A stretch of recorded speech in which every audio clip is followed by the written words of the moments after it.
Hello అండి, ఇవాల్టి వీడియోలో చిన్నగా మోడల్ ఇవ్వమని చెప్పిచ్చారు. హ్యాండ్స్కి మోడల్స్ ఎలా పెట్టాలనేది ఈ వీడియోలో చూపిస్తున్నాను. ఇలా క్లాత్ అనేది తీసేసుకుని 3 ఇంచెస్కి ఒక మార్కింగ్ అనేది చేసుకోవాలి. ఆ మార్కింగ్ చేసుకున్న దానికి టక్స్ అనేవి ఇచ్చుకోవాలి. ఎందుకంటే మనం ఫిల్ట్ పెట్టేదానికి ఈజీగా ఉంటుంది కాబట్టి.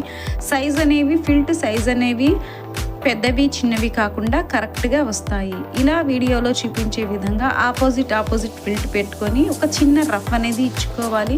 రఫ్ సైజు మాత్రం పెద్దది కాకూడదు, ఎందుకంటే వేసుకున్న తర్వాత ఆ రఫ్ అనేది కనిపిస్తూ ఉంటుంది. మళ్ళీ సేమ్ అలాగే రెండో ఫిల్ట్ని కూడా అలాగే పెట్టి అలాగే స్టిచ్ చేసుకోవాలి. మూడోది కూడా సేమ్ అలాగే పెట్టుకొని ఒక రఫ్ ఇచ్చుకోవాలి చిన్నగా. ఆ రఫ్ ఇచ్చుకున్న దాని నుంచి 2 ఇంచులు పైకి ఉండేలా చూసుకుంటూ ఒక చిన్న మార్కింగ్ పెట్టుకొని ఒక లేయర్ని తీసేసి అక్కడ కూడా చిన్నగా రఫ్ ఇచ్చుకోవాలి. ఈ బ్లౌజ్ హైట్కి అయితే ఈ 2 ఇంచులు అనేవి సరిపోతుంది. అలాగే ఆ సెకండ్ స్టిచ్ నుంచి కూడా మళ్ళీ పైకి 2 ఇంచులు ఒక లేయర్ని తీసేసి మళ్ళీ రఫ్ అనేది ఇచ్చుకోవాలి. ఇలా ఇచ్చుకున్న తర్వాత ఇలా ఫోల్డింగ్స్ పెట్టుకొని స్టిచ్ అనేది వేసేసుకోవాలి.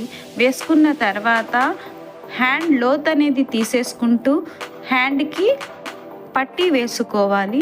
వేసుకున్న తర్వాత ఫైనల్ లుక్ అయితే ఇలా ఉంటుంది. ఈ మధ్యనేమో కానీ నా టైం అయితే చాలా బాగుంది.